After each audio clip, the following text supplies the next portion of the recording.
디모데후서 1장 3절에서 5절까지 말씀입니다. 함께 한 목소리로 읽어보겠습니다.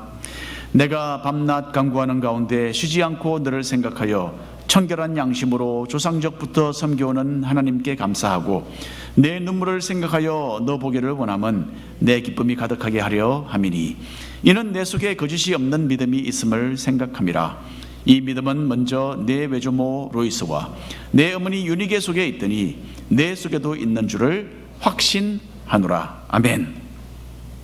오늘 어머니의 믿음이라는 제목으로 하나님의 말씀 한번 생각해 보겠습니다. 지난주에는 아버님과 함께 오랜만에 우리 가족이 외식을 하는 기회가 있었습니다. 그리고 식사 후에는 모두 아버지께서 사시는 아파트로 갔습니다. 저는 응접실에 있는 그 마사지 의자에 비스듬히 누워서 마사지를 받고 있었고요. 저희 아이들은 가라오케로 열심히 노래를 불렀습니다. 제가 노래 부르는 걸 듣고 있었습니다. 근데 아이들이 아파트에 와서 카라오케를 하면 이전에 어머니께서 그렇게 좋아하셨는데 그런 생각이 물씬 났습니다. 그런데 어머니는 더 이상 이 세상에 계시지 않으시구나, 그 생각이 나면서 마음이 많이 허전해 오는 것을 저는 느꼈습니다. 그날 저녁에 운전을 해서 집으로 돌아오면서 작년에 돌아가신 어머니 생각을 제가 계속했습니다. 그리고는 옆에 앉아있는 저희 처에게 오늘 내내 저녁 내가 어머니 생각이 났다라고 했더니 저희 처도 마찬가지였다, 자기도 마찬가지였다, 그렇게 이야기를 했습니다. 잠시 이제 감정이 울컥하면서 눈물이 나려 했는데 제가 잘 참아서 넘겼습니다. 그날 밤에는 어머니가 돌아가신 후 처음으로 꿈에서 제가 어머니를 만났습니다.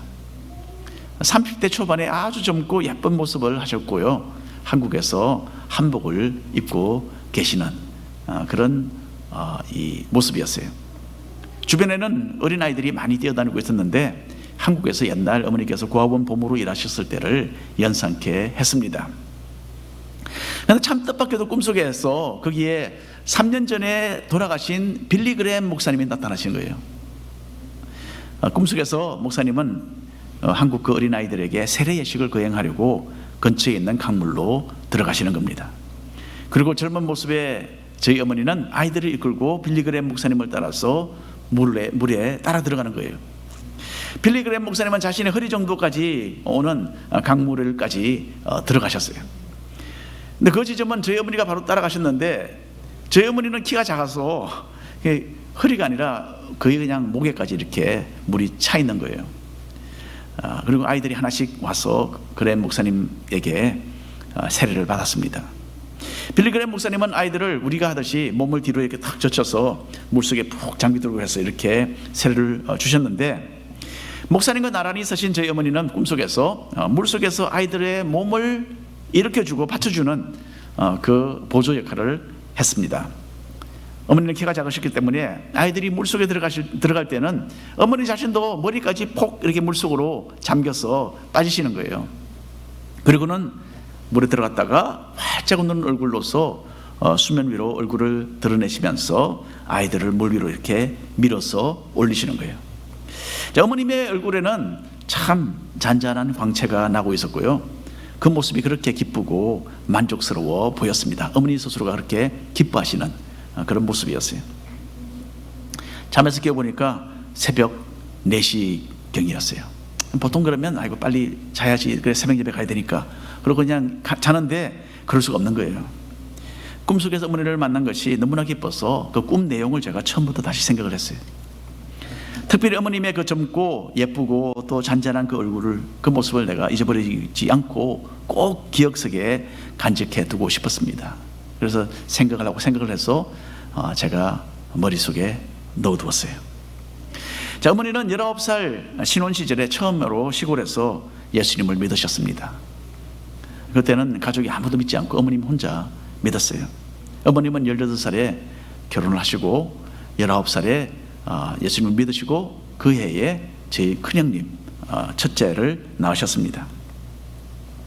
교회 전도사님을 통해서 성경 말씀을 듣는 것이 그렇게 좋으셨다고 어머님의 작은 자서전에 그렇게 기록을 하셨어요. 어머니는 20대 중반에 집사직을 받으셨어요. 여기에 보면 이제 20대 중반에 그 젊은이들이 꽤 있는데 벌써 어머님은 그때 가정을 이루시고 아이를 낳으시고 집사직을 받으셨습니다. 그리고 열심히 신앙생활을 하셨어요. 그리고는 29살 나이에 과부가 되셨습니다. 참, 그리고 그 후에는 어려운 생활을 많이 하셨고 한동안 그래서 교회 출석을 하지 못하셨어요. 그런 가운데서 어머니께서는 저에게는 너는 꼭 교회 가야 된다, 주일날, 그렇게 말씀을 하셨어요. 그래서 제가 어머님의 말을 듣고 저는 교회를 갔습니다. 그리고는 저희들이 이제 온 가족이 하와이로 이민을 왔죠. 어머니께서는 하와이에 오시자마자 이전에 가지셨던 그 신앙의 열정을 다시 회복하실 수 있으셨어요. 그래서 아주 교회도 참 출석하시고, 그리고 밤늦게까지 일하시고는 이른 아침에 일어나셔서 새벽 예배에 참석을 하셨습니다. 그때 저희들은 갈리 지역에 살았어요. 갈리는 아주 위험한 곳이죠. 네. 그 중에서도 특별히 우범 지역인 KPT 아파트에 저희들이 살았는데요. 거기는 간혹 어떤 때는 살인 사건도 일어나고 그랬습니다. 어머니께서 혼자 새벽에 일찍, 그때는 또 새벽 예배도 더 시간이 일찍었어요. 그래서 새벽 4시, 4시 반에 이렇게 나가셔야 되는데 얼마나 어둡습니까? 우리 가족이 많이 염려를 했어요. 그래서 저는 중학교 시절부터 어머님의 보디가드 역할을 한답시고 어머니와 함께 새벽에 교회 예배에 참석을 하게 되었습니다. 그러다가 새벽 예배에서 저는 하나님의 참 강력하신 은혜를 경험을 했어요. 어머님의 믿음 덕분에 저는 신앙의 기반을 잘 다지게 된 것이었습니다. 여러분, 우리는 신앙의 유산을 물려주는 그런 부모가 되어야 합니다. 한국에서는 5월을 가정의 달이라고 부르지 않습니까? 가정의 중요함을 특별히 기억하자는 데에 그 의미가 있다고 생각합니다. 옛날부터 전해져 내려오는 말에 가정이 잘 되고 평화로워야 나라가 잘 되고 평화롭다라는 말이 있습니다. 가정이 얼마나 중요한지, 또 가정이 사회에 얼마나 큰 영향을 끼치는지를 잘 표현해 주고 있습니다. 또 가정을 들어서 사회의 가장 기본 단위라고 말하지 않습니까? 사람은 성장하면서 어릴 때는 가정에서 제일 많이 시간을 보냅니다. 어떤 가정 환경 속에서 자라고 가족으로부터 어떤 영향을 받고 있으며 또 집에서 어떻게 교육을 받았는지가 그 사람의 인격의 많은 부분을 좌우합니다. 물론 그것이 다는 아니죠. 그러나 그런 경향이 있습니다. 사도행전에서는 사도 바울이 2차 전도 유행 중에 디모데를 만난 것에 대해서 잠시 기록이 되어 있습니다. 16장에 나오는데요, 1절과 2절 말씀입니다. 한 절씩 나눠서 읽겠습니다. 바울이 더베와 루스드라에도 이르매 거기 디모데라 하는 제자가 있으니 그 어머니는 믿는 유대 여자요 아버지는 헬라인이라. 읽어보십시오. 네, 감사합니다. 디모데의 아버지는 하나님을 모르는 이방인이었어요. 어떤 상황 가운데 어머니 유니게가 이방인과 결혼을 하게 되었는지 성경에는 기록이 되어 있지 않습니다. 하지만 이런 상황 속에서도 디모데는 훌륭하게 성장할 수 있었어요. 어머님의 믿음 덕분이었습니다. 바울은 디모데의 어머니와 할머니의 신앙에 대해서 아주 높이 평가를 했습니다. 할머니 로이스와 어머니 유니게는 신앙의 여인들이었고요. 오늘같이 이런 참 어머니 날, 좋은 날에 훌륭한 어머니들로 박수갈채를 받기에 전혀 손색이 없는 그런 사람들이었어요. 디모데후서 1장 5절 오늘 본문 말씀 다시 한번 한 목소리로 읽어보겠습니다. 이는 내 속에 거짓이 없는 믿음이 있음을 생각함이라. 이 믿음은 먼저 내 외조모 로이스와 내 어머니 유니게 속에 있더니 내 속에도 있는 줄을 확신하노라. 디모데의 할머니와 어머니의 이름이 여기에 명시되어 있습니다. 이들의 이름이 성경책에 기록이 되어서 지난 2000년 동안이나 사람들에게 읽혀지게 된 것은 이유가 있습니다. 여러분, 믿음의 뿌리가 깊은 어머니와 할머니는 손자에게 이 신앙을 유산으로 물려주었던 것입니다. 그리고 디모데는 그 덕분에 하나님을 신실하게 섬기는 초대교회의 훌륭한 지도자가 되었습니다. 현대 부모들은 자녀에게 육신의 건강, 또 물질적인 지원, 그리고 갖가지 교육 또는 여러 가지 음악이나 예능 학습의 그 기회들을 제공하는 것을 중요하게 여깁니다. 이 다양한 부분에 있어서 잘 구비되면 자녀가 장차 성인이 되어서 생활을 하고 행복하게 지내는 데 도움이 되기 때문이죠. 비록 큰 돈을 유산으로 남겨주지는 못한다 할지라도 어려서부터 꾸준히 자녀를 위해 투자를 하는 것은 그들이 평생토록 간직할 수 있는 또 다른 종류의 유산이 되는 것입니다. 그러나 여러분, 무엇보다도 우리는 자녀들에게 신앙의 유산을 남겨주어야 합니다. 신앙이야말로 이 온 세상을 준다 하더라도 바꿀 수 없는 가장 값진 소유가 되기 때문입니다. 마가복음 8장에 있는 말씀 한 목소리로 읽어보겠습니다. 사람이 만일 온 천하를 얻고도 자기 목숨을 잃으면 무엇이 유익하리요? 사람이 무엇을 주고 자기 목숨과 바꾸겠느냐? 우리가 낳고 기른 우리 아들, 딸들이 부모가 남겨주는 여러 가지 유산을 가지고서 잘 살아가며 사회에서 성공하고 정말 많은 것을 얻고 존경을 받는 사람들이 될 수도 있습니다. 그런데 만일에 참 소망을 사유하지 못한다면 참으로 슬픈 일일 것입니다. 잠시 이 세상에서 성공하여 행복하게 많은 것을 누리며 많은 온천하를 얻고도 살 수 있겠지만은, 하지만 영원한 세계에 대하여는 아무런 준비가 되지 않은 위험천만한 삶이기 때문입니다. 부모님들은 자녀들에게 신앙의 유산을 남겨주는 것을 최우선으로 삼아야 합니다. 교회를 중심으로 하는 신실한 신앙생활을 자녀들에게 심어주어서 디모데와 같은 인재가 우리 교회 가정들로부터 많이 배출되기를 간절히 바랍니다. 두 번째입니다. 믿음의 본을 보여야 합니다. 크리스천 가정의 가장 큰 이점이 무엇이겠습니까? 자녀가 부모로부터 믿음의 본을 보며 자라는 것이라 할 수 있겠습니다. 자녀들은 일상생활 속에서 부모의 신앙적인 모습을 지켜보면서 무의식 중에 어떤 신앙적인 기준을 습득을 하게 됩니다. 그리고 이 기준을 자기 자신의 삶에 적용시켜서 스스로를 평가하며 성장해 나아갑니다. 오늘 읽은 본문 말씀에서는 가정에서 부모의 신앙이 자녀에게 얼마나 큰 영향을 끼치는지 잘 나타나 있습니다. 그러니까 사도 바울을 도와서 초대교회의 귀중한 일을 감당했던 디모데는 그냥 어쩌다 저절로 그렇게 된 것이 아니었던 것이요. 다시 한번 본문 말씀 우리가 함께 읽어보겠습니다. 이는 내 속에 거짓이 없는 믿음이 있음을 생각함이라. 이 믿음은 먼저 내 외조모 로이스와 내 어머니 유니게 속에 있더니 내 속에도 있는 줄을 확신하노라. 사도 바울은 1차 전도 여행 중에 루스드라에서 극심한 핍박을 받았습니다. 그냥 죽다가 살아났어요. 돌에 맞았어. 하지만 그 가운데서도 하나님은 강력하게 역사를 하셨고 많은 유대인들과 헬라인들이 거기서 예수님을 믿게 됩니다. 그때의 디모데의 할머니와 어머니도 예수님을 믿은 것 같아요. 이제 몇 년이 지나서 사도 바울은 2차 전도 여행으로 다시 이 지역을 방문하게 되었습니다. 그동안의 디모데는 믿음의 할머니 또 믿음의 어머님의 그 영적인 영향을 받으면서 젊은이로 성장을 했습니다. 그리고 바울이 디모데를 만났을 때에 디모데는 이미 주위에 있는 많은 사람들에게 인정을 받는 진실된 신앙의 젊은이가 되어 있었던 것입니다. 여러분, 자녀가 기독교 가정의 분위기에서 성장하는 것에는 큰 이득이 있습니다. 하지만 그렇다고 해서 분위기만으로 자녀가 자동적으로 진실된 신앙인이 되는 것은 아니죠. 부모들이 참 신앙인으로서의 모델이 될 때에 자녀들은 부모의 신앙도 본받게 되는 것입니다. 아이들은 부모의 신앙이 진실된 것인지 아니면 가식적인 것인지를 너무나 잘 압니다. 우리는 교회에서 목사님, 전도사님, 장로님, 권사님, 집사님 이렇게 불리면서 예배도 드리고 또 봉사도 합니다. 하지만 각자의 가정으로 돌아가면 어쩔 수 없이 우리의 참모습이 드러나게 되는 거죠. 우리의 말과 우리의 행동, 우리의 삶의 여러 가지 선택을 통해서 자녀들은 우리의 신앙이 진실된 것인지 아니면 위선적인 것인지를 무언중에 계속해서 평가를 해오고 있는 것입니다. 위선자를 좋아하는 사람이 있겠습니까? 위선자도 다른 위선자를 좋아하지 않는 법입니다. 가정생활 속에서 우리가 자녀들에게 위선자로 평가가 된다면 그 다음에는 우리가 그들에게 해주는 어떤 말이라도 아무런 힘이 없을 것입니다. 존 웨슬리는 지금부터 거의 300년 전에 영국에서 감리교회를 창설했습니다.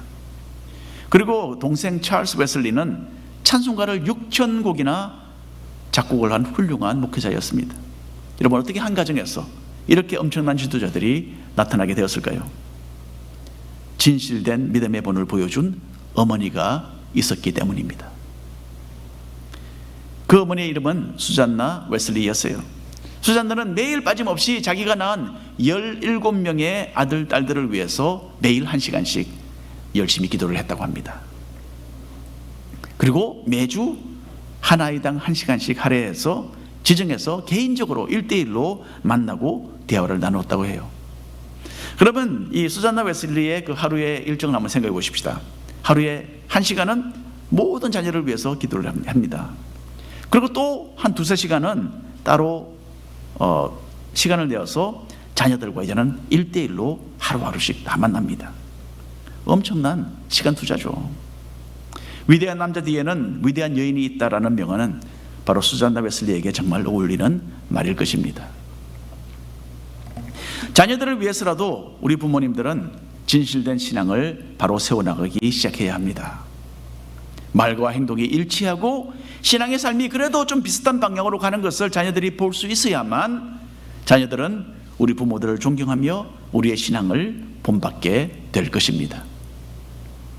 우리 스스로 하나님을 사랑하고 다른 사람을 섬기는 이런 긍정적인 모본을 보일 때에 우리 자녀들은 보고 배우며 진실된 신앙인의 삶을 선택하게 될 것입니다. 마지막으로 말씀의 교육입니다.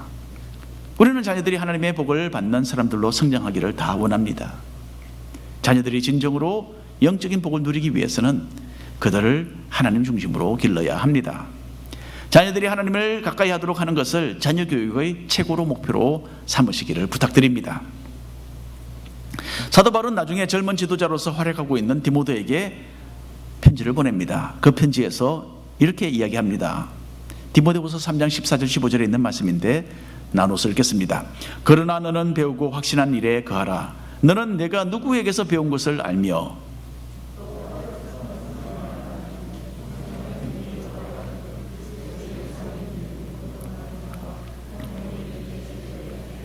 네, 감사합니다. 사도 바울은 디모데가 배운 영적인 진리를 잘 기억하고 그 말씀을 붙들 것을 여기서 말하고 있습니다. 그리고 바울은 디모데가 하나님의 말씀을 누구에게서 배웠는지 여기서 밝히고 있죠. 바로 디모데가 어릴 때부터 신앙의 모본으로 실천을 보이면서 상교육을 시켜주었던 할머니와 어머니였을 것입니다. 이 신앙의 여인들은 삶의 모범과 진리의 그 말씀으로서 디모데를 양육하는 책임을 다했습니다. 그리고 디모데는 이들의 가르침을 마음으로 받아 간직을 했던 것입니다. 여러분, 하나님과 사람 앞에 귀한 자녀를 둔 그런 인정을 받는 그런 자녀를 둔 부모가 되기를 원하십니까? 말씀으로 자녀를 양육하는 믿음의 가정들이 되시기를 바랍니다. 우리는 자녀를 위해서 학교 교육에 신경을 많이 쓰죠. 네, 사실입니다. 중요하죠. 하지만 신앙 교육에 더 많은 노력을 기울이는 것이 마땅합니다. 세계적으로 유명한 설교가를 말할 때 지금부터 약 150년 전에 살았던 영국의 스펄전 목사님을 우리가 빼놓을 수 없습니다. 스펄전 목사님은 목회자 가정의 맏아들로 태어났습니다. 그리고 어릴 때부터 고집이 아주 셌다고 합니다. 그 당시에는 목사님들이 많이 부족해서 목사님들이 여러 교회들을 방문하며 순방하면서 설교 사역을 그렇게 나누어서 했다고 합니다. 그래서 스펄전이 어린 시절에 아버지 목사님은 자주 집을 떠나 멀리 가서 말씀을 전하고는 하셨답니다. 하루는 스펄전의 아버지가 설교 사역을 위해서 타지방으로 멀리 가던 도중에 갑자기 양심에 강한 가책을 받게 됩니다. 다른 사람들의 영적인 필요를 위해서는 내가 늘 이곳저곳 멀리 다니지만은 정작에 내 가족과 내 아이들은 소홀히 여기고 있는 것이 아닌가, 그런 생각이 드는 거죠. 그 아버지는 가던 길에서 발걸음을 돌려서 다시 집으로 향했습니다. 집에 도착해서 조용히 문을 열고 집을 들어갔는데 시끌시끌하면서 엄마가 자녀들과 함께 막 씨름을 할 줄 알았는데 보니까 너무나 집이 조용한 거예요. 들리는 목소리는 오로지 아내의 음성뿐이었습니다.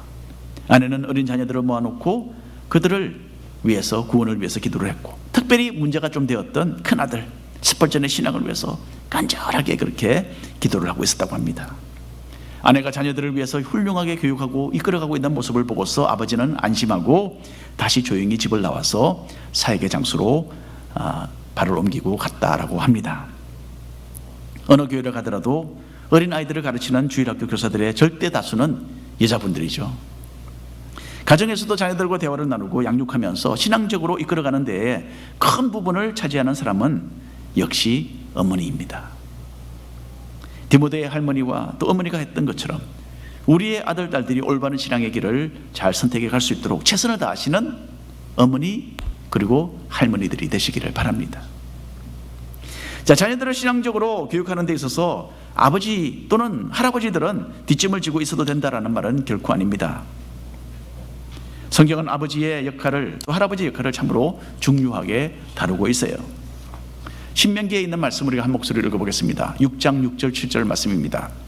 오늘 내가 내게 명하는 이 말씀을 너는 마음에 새기고 네 자녀에게 부지런히 가르치며 집에 앉아 있을 때든지 길을 갈 때든지 누워 있을 때든지 일어날 때든지 이 말씀을 강론할 것이며, 여기서 너는, 너라는 이 말은 히브리 원어로 남성형으로 되어 있습니다. 무슨 말입니까? 즉 아버지를 뜻하는 것이죠. 또 가정이 되는 할아버지를 뜻하는 말입니다. 이 신명기의 말씀을 통해서 우리는 하나님의 말씀으로 굳게 서 있는 아버지가 또는 할아버지가 가정에서 자녀들을 신앙으로 이끌어가는 참으로 멋진 그림을 머릿속에 그려볼 수가 있는 것입니다. 아버지는 자녀들을 하나님의 말씀과 교훈으로 가르치고 양육시켜야 한다라는 명령입니다. 현대를 사는 많은 그리스도인들은 이런 말씀에 대해서 잊어버렸고, 특히 아버지들은 가정에서 하나님께서 주신 이 영적인 역할에 대해서 무지한 사람들이 되어버렸어요. 너무나 안타깝습니다. 하지만 우리 교회 가정들 중에 이런 믿음의 어머니들과 할머니들, 또 믿음의 아버지들, 할아버지들이 신앙 안에서 자녀들을 양육하며 영적으로 기르는 것을 볼 때에 저는 너무나 흐뭇합니다. 가정에서 올바른 영적인 분위기 아래 성장하는 우리 자녀들은 진실된 신앙인의 삶을 살게 될 것입니다. 디모데후서 이제 또 다른 곳 3장 16절 17절 말씀 한 목소리로 읽어보겠습니다. 모든 성경은 하나님의 감동으로 된 것으로 교훈과 책망과 바르게 함과 의로 교육하기에 유익하니 이는 하나님의 사람으로 온전하게 하며 모든 선한 일을 행할 능력을 갖추게 하려 함이라. 우리 자녀들이 하나님의 말씀과 신앙적인 교훈 가운데 자라갈 때에 나중에 하나님께서 귀하게 사용할 수 있는 그런 그릇들이 되는 것입니다.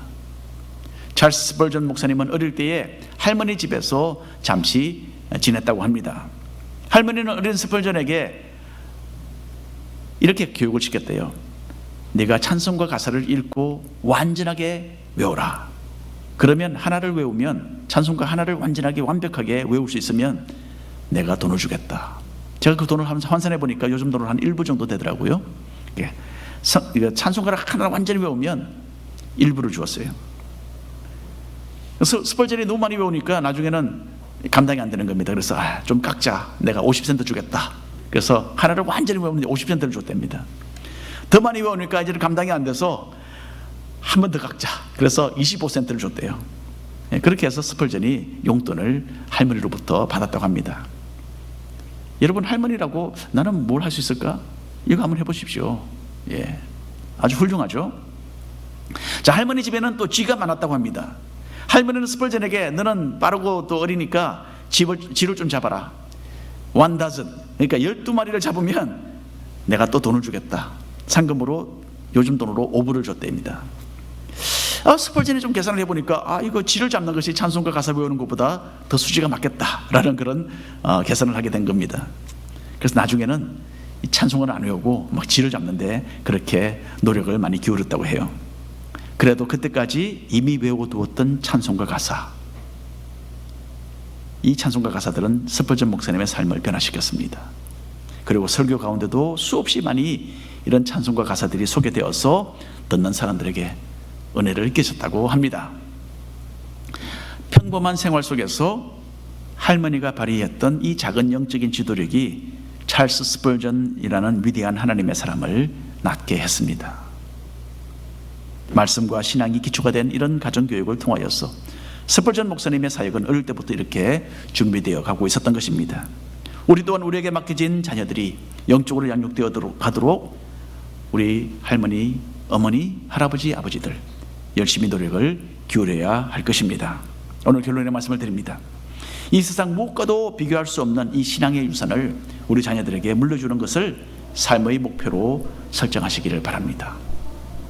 그래서 하나님의 말씀으로 자녀를 가르치시고 생활 속에서 기도와 신앙으로 본이 되는 그런 가정들이 우리 가운데 많이 일어나기를 간절히 바랍니다.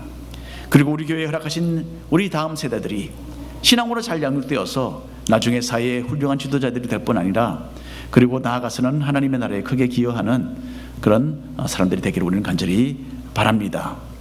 자, 부모는 자녀들에게 존경을 받고요, 또 자녀는 부모들의 그 신앙으로 인해서 유산을 물려받는다면 이보다 더 큰 복이 있겠습니까? 하나님이 사용하시는 디모데들이 많이 배출되는 그런 교회가 되고 또 그런 가정들이 되기를 간절히 축원합니다. 기도하겠습니다. 주 하나님,